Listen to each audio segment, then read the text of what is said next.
Welcome to our project in Lawrence Park in Toronto. We've decided to knock this out of the park by making an entrance and bringing the color right up front as soon as you walk in the door. I wanted to give them a room that really could make friends and family feel welcome as they came in, as well as be able to show off our wallpaper selections. My client had lots of great pieces that she loved, but she wasn't quite sure about where to use them or how to use them. I happened to have fallen in love with the console that is in the foyer, which at the time was in the family room. So I thought, why not save the money in the foyer and spend it on the wallpaper instead? So I decided that it should be front and center. And then we covered the walls with Feather Bloom from Schumacher, which is a printed grass cloth by Celery Kimball. And then we also layered in lamps by Suzanne Kassler so that we could have different types of lighting depending on daytime arrival, evening arrival, or even if you were hosting a dinner party, you could just have the lamps on because it is visible from the dining room. I absolutely love going room by room with clients because they allow me to really make over an entire room and set a mood. The anchor in this whole 3-room stroll really is the dining room. So it felt necessary to actually start with the dining room where they would be able to use it and have their friends over and enjoy the room and then figure out the living room. You are never not going to notice the dining room drapery. It's loud, it's there, but as a jumping off point, it allowed us to be able to go in so many directions that it really became about, are we picking up the pink? Are we picking up the yellow? Where are we going with it? When I suggested that we actually allow the drapery to pop against the wallpaper, not compete with wallpaper, that's when we realized we really wanted to go with a green grass cloth. The best part of this dining room is that it's family friendly and kid friendly. The material on the walls is actually vinyl grass cloth made by Philip Jeffries. It is not going to peel. It does not show the seams. And the best part is it's twice the width and half the cost of normal grass cloth. The room is a little bit of an awkward shape, and we thought the best thing in the world would be to do a round table, really give the room a presence, but make it large enough that we could fit lots of people around it. We didn't want to add in more fabric and more pattern, so we actually wanted to build in texture. And here we have these amazing chairs that are caned and incredibly modern in their shape. They're not your mom's caned chairs. They are phenomenal. We custom colored them so that they would blend in with the dining table, and then we added a fun fabric on the seats, which you only get to see if you're invited to be a guest. We needed somewhere where we could hide the plates, the platters, all those types of things. So we ended up buying a phenomenal piece that was ready-made through Century Furniture, which has a shagreen finish on it. Again, it was about texture, not about color and pattern, but texture. The last piece was the chandelier. This is the Tilda. Tilda needs no introduction. She's phenomenal. Tilda is a class act. She's full of volume, but again, it's more about all the layers of the arms and the wiring as opposed to pattern and busyness. In fact, it's actually very hard to see where her light bulbs are, which I love that we're not overwhelmed with a whole bunch of different light bulbs. And she was really the icing on the cake in this room. She's strong, but she's not very complicated.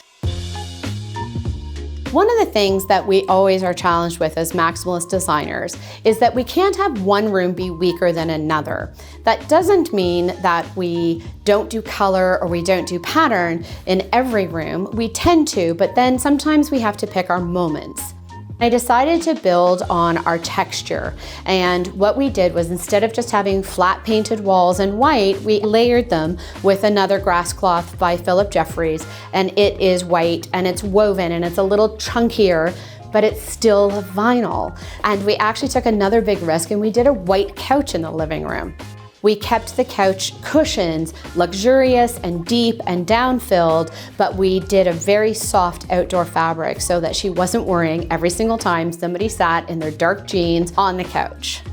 From there, we layered in more texture with the coffee table. The elements of the dark wood outline and then the woven rattan really, really resonated with us. It was large enough but airy underneath so that it could also show off our amazing flat weave carpet that we bought in shades of pink to be able to tie the room together.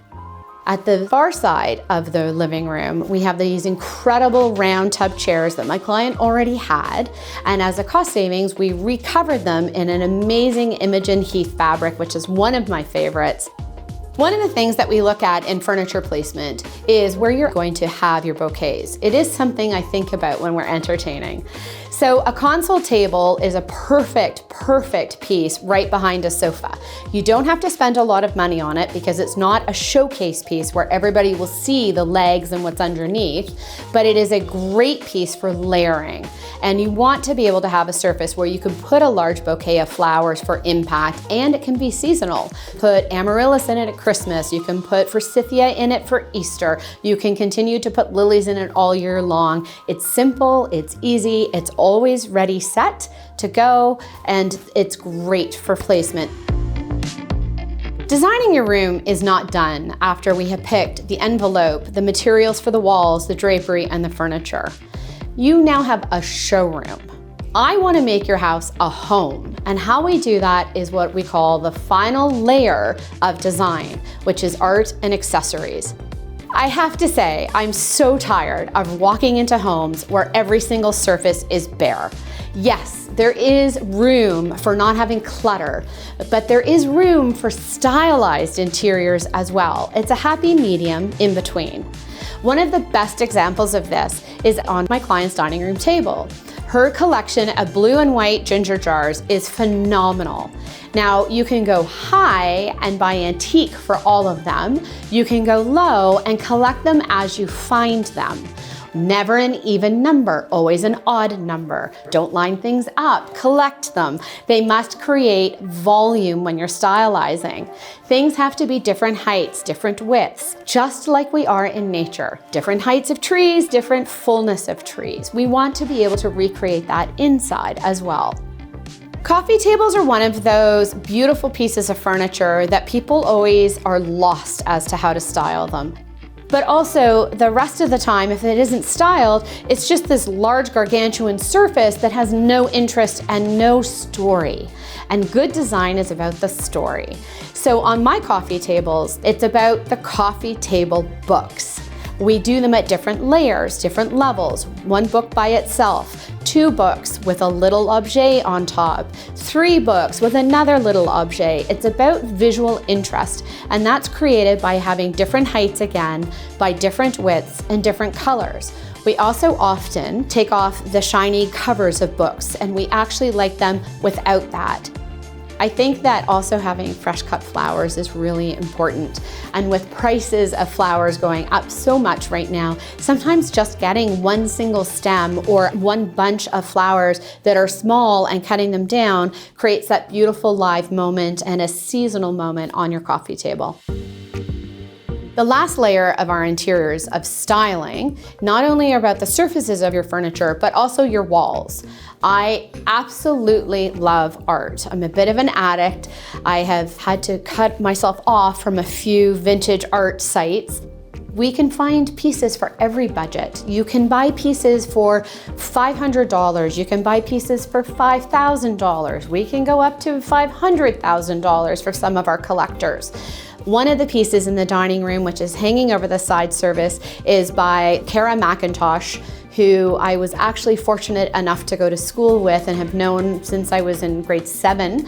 So I was lucky enough to purchase this piece, and it is the unbelievably perfect piece of art for this dining room. The other piece we have in the dining room, which I love, just sitting in a quiet vignette over a chair, is by Sharon Barr, who I have been a huge fan of for so many years. And it's abstract, it's maybe flowers, which is also what I love about art, is that everyone's takeaway is different than the next person's. Sometimes you're treasure hunting and you come across a cheap and cheerful find that absolutely sings in your room. That's the case with the two agate pieces that are in the living room. And the blue was actually the jumping off point in those two pieces for the Ming Dragon pattern on the drapery. So it doesn't always have to be original art. It doesn't always have to be expensive. It doesn't always have to be on a canvas. You never know where you might find treasures that work. I think that the best part of this whole project has been the usability of the spaces. I have had numerous texts sent to me from my client with the table decorated in the dining room for dinner, or with a great floral arrangement on her console table behind the sofa. It's moments like that that really make me realize as a designer that the families that live in the spaces that we create truly appreciate them and love them. And that's why we do what we do, after all.